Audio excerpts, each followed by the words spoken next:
হদুন মানছে মরো ফুসার গুজি দে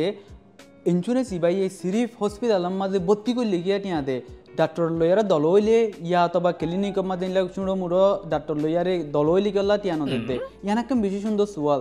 জানলা নাকি তুমি হয়ে পারো মালয়েশিয়ার মাঝে দাবাই করা বেশি মহঙ্গা হাজ করিয়ারও যদি তোমার ডাক্তারখানার মাঝে ভর্তি হওয়া বললে হ্যাঁ একখান বেশি সুন্দর সোয়াল অসে তুমি রেফিউজি হিসাবে তোমার যদি ডাক্তারখানার মাঝে ভর্তি হওয়া অবরোধ দইলে ইন বেশি মহঙ্গা হতো আর তোমার ক্লিনিকও যাওয়ার তোরে বেশি মহঙ্গা পড়িব ইন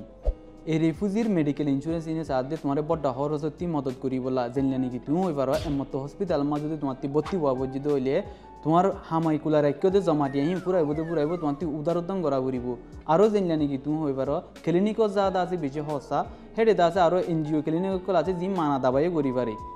আরও এন্ডিলা 12 হুদিন ক্লিনিক আছে যিনার মাঝে নাকি রেফিউজি সকলরে হম দাম লইয়ারে ডিসকাউন্ট দিবাতে দাবাই করে মতি মনে হওয়া দে মুই যদি হনদিন ডাক্তারখানার মাঝে ভর্তি মধ্যে হইতে গেলে মরে ইন্স্যুরেন্সের তরফতে হেফাজত করি পারবান মোর হসপিটালের টিয়াগিন দিয়ারি হেতলা বলি মুই যেদিন হামাই কুলাইরে মেহনত করে জমা করে কিন্তু টিয়াগিন নপুরা পান মুই ইন্স্যুরেন্স ইবা কিনম দে তুই কিয়র এন্তেজার করত দে তুইও কিনো